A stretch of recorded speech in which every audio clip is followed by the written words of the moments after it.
Sakha umuntu uNkulunkulu semsebenzini siluhlanga olusha olukhishiwe emandleni obumnyama, the new race of the redeemed from the power of darkness of slavery.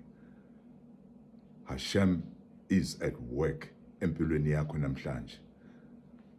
Uyakukhanyisela ukuvula amehlo kamoya, ukuvula indlebe zikamoya. Omubi uvala izindlebe zikamoya wavula indlebe zenyama.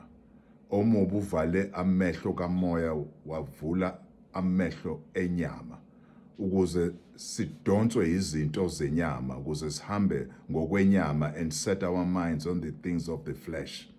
But Hashem is reinstating us today. Hashem wants our eyes, spiritual eyes to open, our spiritual ears to open. Romans 3:23. Ngisendabeni yokona. Abantu abaningi badiscouraged izinto ezishiwo abantu ukuthi sonke siyizoni. No. We have all sinned, but we are no more sinners. I want to be clear. Ngifuna ube clear, ngifuna encourage you today.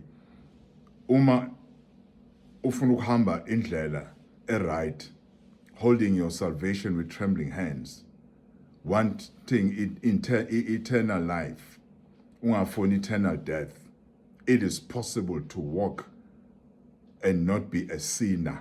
I want to say that, and not being a sinner. Ungeyena umuntu ohlale wona, ophile koneni, a sinner umuntu ophila ngokona. Uthi uPaulos ku Romans 3:23. For all have, past tense, sinned and fall short of the glory kavod of Hashem. That is so true. What it means is that sin created a chasm, a gap, stealing the glory that Hashem originally intended for human to reflect. We reflect in, we intended, Hashem intended to reflect righteousness yak, holiness yak, and the perfection or perfect image of Hashem. Satan, Lucifer, umefika egarden yase-Eden was to strip us of that glory. When he caused umuntu ukuthi honor against uHashem. Ngoba wayenomona ngomuntu.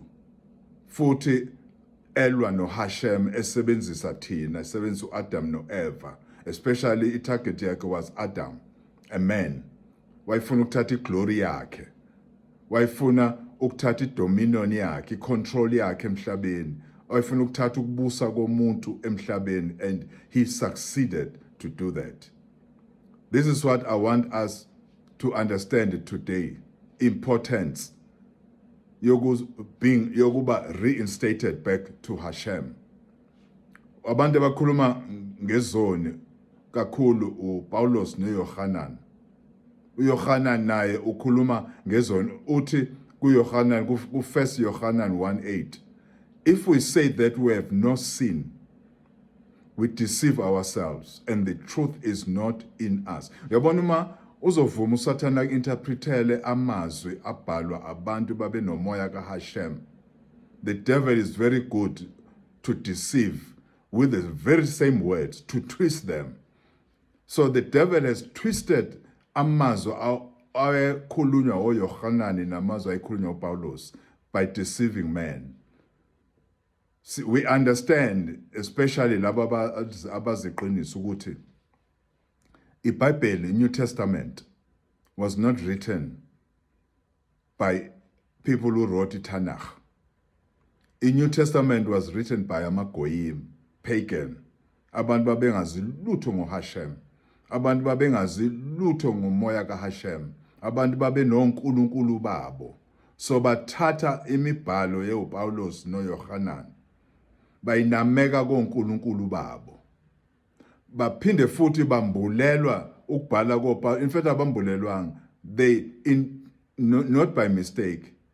It was their intention ukuthi badeceive ngamazwi oPaulos namazwi oYohanan.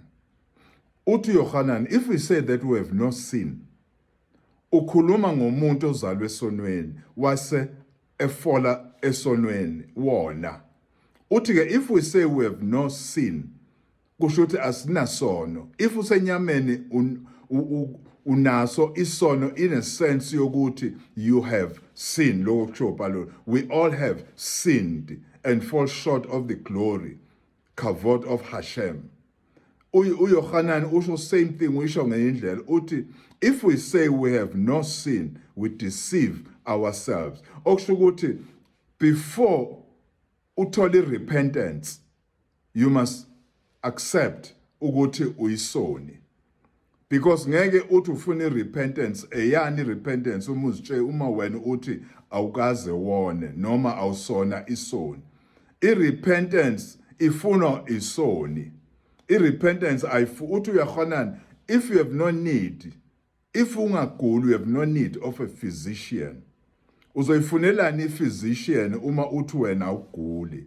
Umuntu ofuna iphysician umuntu ogulayo. Umuntu ofuna repentance ne-transformation, i-baptism for the remission of his sin or her sins, so that athole umsizi uRuach Hashem, umuntu ozaziyo ukuthi uyisoni. Once repent, then there is no need to repent uzophinda uphile esonweni uhambe ngokona. Bakhuluma ngako lokho Yohanani no Paulos ukuthi this is what you were, this is the life you were living. Ingako Paulos kwivideo before this one uthi do not be conformed to this world. Uma usurepentile ungabe usahamba njengabantu basezweni. Izwe liyizwe ngabantu abaphila kulo. Uma kuthiwa izwe li-corrupt, abantu abaphila ezweni aba-corrupt. Ngifuna lokhu understand. It is very clear, manje uma usudisiviwe kuvaleka amehlo kamoya, kuvuleka amehlo enyama, kuvaleka indlebe zikamoya, kuvuleka indlebe zenyama. Indlebe zenyama zizwa i-deception. Amehlo enyama abona i-deception in everything. That's why today, njengoba ngikhuluma iqiniso, I've got people who hate me now. I've got people who judge me. I've got people who are against me. There are people who are calling me now a cult or umuntu osenedemon. But aqala ngami-ke noYahoshua wathiwa yena kuyinkosi yamademon. Because people with demons will always see somebody else kuyena onamademon. Abantu abangalazi iqiniso, they always see another person ukuthi uyena odeceiver. Because kubona there's no truth. And umoya ka Hashem abanawo to discern. You cannot discern ngo-Holy Ghost. You can only discern umuntu moya ka Hashem. UYahoshua wathi anginishiyi nodwa. Kumele ngihambe ukuze another helper is. Ekhuluma ngani? Ngomoya ka Hashem. Wayengakhulumi nge-Holy Ghost. Wayikhuluma ngomoya ka Hashem.